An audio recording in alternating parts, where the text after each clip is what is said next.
Hello everybody. If you want to read all the stories in full, please go to www.steveuk.blog. Thank you. Short Story 584, The Crimson Elevator, Intermediate. In the heart of a towering office building in downtown London, Emily worked late every night as a cleaner. The building was always empty after hours, except for the hum of fluorescent lights and the distant echo of her footsteps. One rainy evening, as she finished mopping the lobby, the elevator dinged unexpectedly. The door slid open, revealing a man in a drenched coat, his face pale and eyes wide with terror. "Help me," he gasped, stumbling out. Blood trickled from his mouth, and he collapsed onto the floor. Emily rushed to him, but before she could call for an ambulance, he whispered, "Don't take the elevator. It's alive." His body convulsed, skin ripping open as if invisible claws tore him apart from inside. Guts spilled out in a steaming pile, the smell of iron and decay filling the air.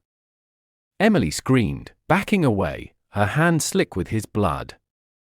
Shaking, she grabbed her phone to dial emergency services, but the signal was dead. The elevator doors opened again, invitingly. No choice, the stairs were locked for security. She stepped inside, pressing the button for the ground floor exit. The doors closed with a soft thud, and the elevator began to descend smoothly at first.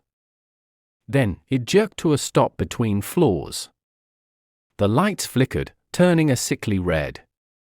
Emily pounded on the buttons, but nothing happened. A low growl echoed from the walls, like a starving beast. She looked up and saw the ceiling panels bulging, as if something was pressing down. Droplets of blood seeped through the cracks, splattering her uniform. Panic rose in her throat. She clawed at the doors, nails breaking, fingers bleeding. Suddenly, the floor shifted, and she felt it, the elevator was breathing. Warm, foul air puffed from vents, carrying the stench of rotting flesh. Visions flashed in her mind, previous victims trapped here, their bodies crushed, bones splintering like dry twigs, organs liquefied into crimson sludge that painted the walls. The walls closed in, metal groaning. Emily's arm snapped first, the bone protruding through skin in a jagged white spike. She howled in agony as ribs cracked, puncturing lungs. Blood filled her mouth, bubbling with each desperate breath. In her final moments, she realized the elevator was a creature, disguised in steel, feeding on fear and flesh of those who rode alone at night. The doors opened at the lobby, empty and clean once more. Emily's mangled corpse lay in a pool of gore, eyes staring blankly. The building stood silent, waiting for the next late worker. Vocabulary notes by Gemini Pro AI. Fluorescent, adjective. Meaning, it describes a type of light that is bright, sometimes with a slightly harsh or buzzing quality, typically found in offices or public buildings. Example, the building was always empty after hours, except for the hum of fluorescent lights and the distant echo of her footsteps. Similar words: glowing, luminous, radiant, phosphorescent. Convulsed, verb. Meaning, to make sudden, violent, and uncontrollable movements. This often suggests a body in a state of extreme distress or pain. Example, his body convulsed, skin ripping open as if invisible claws tore him apart from inside. Similar words: twitched, shuddered, shook, spasmed. Sludge, noun. Meaning, a thick, soft, wet mud or a similar substance. In this context, it refers to a gruesome, semi-liquid mixture of body matter. Example, organs liquefied into crimson sludge that painted the walls. Similar words: ooze, mire, muck, grime. Groaning, verb. Meaning, making a low, mournful sound, often indicating pain, distress, or a heavy strain. Here, it personifies the sound of the metal walls as they deform. Example, the walls closed in, metal groaning. Similar words: moaning, creaking, rumbling, grinding. Protruding, verb. Meaning, sticking out from a surface. This word is used to vividly describe the sharp, visible appearance of a bone breaking through the skin. Example, Emily's arm snapped first, the bone protruding through skin in a jagged white spike. Similar words, jutting, projecting, sticking out, extending. Mangled, adjective. Meaning, severely disfigured or damaged by crushing, tearing, or twisting. It implies a state of extreme and horrific injury. Example, Emily's mangled corpse lay in a pool of gore, I staring blankly. Similar words, mutilated, shredded, butchered, deformed. Story written by Grok for AI. Image created by Imagio AI. To read all the stories in full, please go to www.steveuk.blog. Thank you. CC Music, drifting at 432 Hz, unicorn heads. Welcome to The Explainer. So, you ever wonder what makes a scary story scary? It's not just the ghosts and monsters, right? There's an engine under the hood, a whole toolkit an author uses to build that feeling of dread. Today, we're popping that hood to see exactly how it works, using a story called The Crimson Elevator. We're going to look at the setting, the pacing, and especially the language that creates pure terror. Okay, let's dive right in. The entire mystery of the story kicks off with this single, terrifying warning. It's whispered by a dying man, and it's such an insane, unbelievable claim that it immediately hooks you. An elevator that's alive? It perfectly sets up the supernatural conflict we're about to get into. All right, so every great horror story knows this trick. Before the real scary stuff can happen, you've got to set the mood.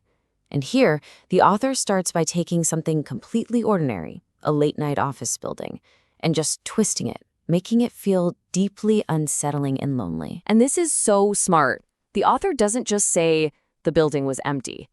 Instead, they make you feel it with one tiny detail. The hum of fluorescent lights. You can almost hear that sound right now, can't you? That low buzz. It instantly creates a cold, sterile, buzzing kind of loneliness. Our protagonist, Emily, is already trapped in that feeling before the real threat even shows up. So that quiet, humming loneliness we just talked about, well, it's about to be completely shattered. This is the inciting incident, the moment the story takes a hard left turn from kind of creepy to full-on horrific. And it literally just stumbles into the lobby. And boom, here it is, our first blast of really shocking, visceral horror. But what makes this so effective is that the violence has no visible cause. There's no monster, no killer in the room, just invisible claws.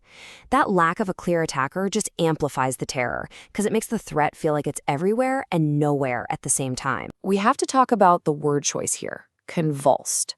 I mean, the author could have said he was shaking or trembling, but convulsed is on a whole other level. It's a word of total, violent, biological failure. It paints the picture of a body just tearing itself apart in its last agonizing moments. It's brutal. And here it is, the classic horror trap in action. The author is just systematically closing every single door for Emily. Phone has no signal. The stairs are locked. She's being funneled, forced to walk directly into the one place she was just warned to avoid.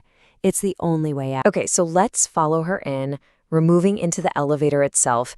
And at this point, we're not just looking at a machine anymore. We are stepping right into the beast's lair. And you can feel the author just cranking up the fear, one calculated detail at a time. Just look at how perfectly this escalates. It starts with something that could be simple mechanical failure. A sudden stop, then it moves to the visual, the lights turn a sickly red, then it's auditory, a growl from the walls, and finally, physical evidence, blood. Each step methodically transforms the elevator from a malfunctioning machine into something predatory, something monstrous. This is the turning point. Right here, the author takes the metaphorical threat and makes it completely literal. The elevator isn't like a monster anymore. It is a monster. It's breathing. Giving it a biological function, complete with a foul smell, confirms our worst fears. This thing is alive. All right, now we're at the climax, and this is where the author's choice of words becomes a weapon.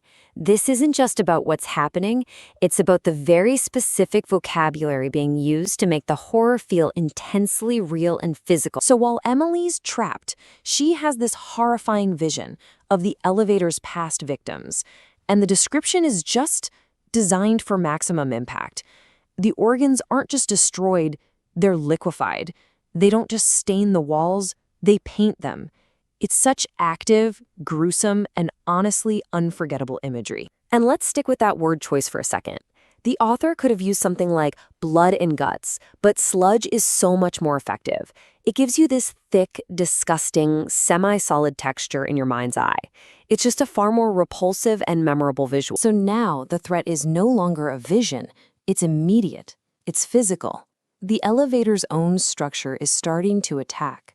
And the sound here, the groaning metal, adds this whole other layer of sensory horror to the experience. By choosing the word groaning, the author gives the inanimate metal a voice. It's not just creaking or bending. A groan implies effort, almost like a sound of pain.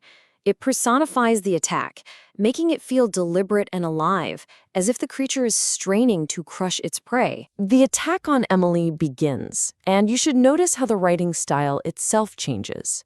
The sentences become short, sharp, and brutal, mirroring the violence. There's no poetry here, just the stark, awful reality of the action. The author chooses a word like protruding for its cold, clinical, graphic precision. There's nothing left to the imagination. You just see that jagged white spike of bone. It's a detail specifically chosen to heighten that physical horror. And the assault is just ruthlessly efficient. There's no pause, just a merciless cascade of fatal injuries. Ribs crack, lungs puncture. The creature is literally dismantling its victim. And in her final, agonizing moments, the truth of the monster is laid bare, for both Emily and for us. It's not just a killer. It's a predator, one that sustains itself on the terror and the very bodies of its victims. And its disguise is perfect, hiding in the mundane world. So what happens after the climax? Let's look at the story's final, haunting images and what they imply about the true nature of this elevator monster and the horror it represents. And this is where we're left, with a brutal, unflinching image of the aftermath. There's no last-minute rescue, no hero arriving. There's only the quiet, tragic results of the elevator's feeding. The author's final word choice here is mangled. It conveys the absolute totality of the destruction. Her body isn't just injured, it's ruined, disfigured by extreme violence. A final, brutal punctuation mark on the story. You know, this might be the most terrifying part of the entire story. The evidence is gone. The trap is reset. The lobby is clean and silent, just as it was at the beginning. This isn't the end. It's just an intermission. It implies an unending cycle of horror, and the creature is patient. It's waiting. So the story's true horror isn't the gore. It's the idea. The idea that something we use every single day without a second thought could be a predator. And it leaves us with this question that really lingers, making you look twice at the mundane, mechanical world all around us. If an elevator can be a monster, what else is just pretending to be normal?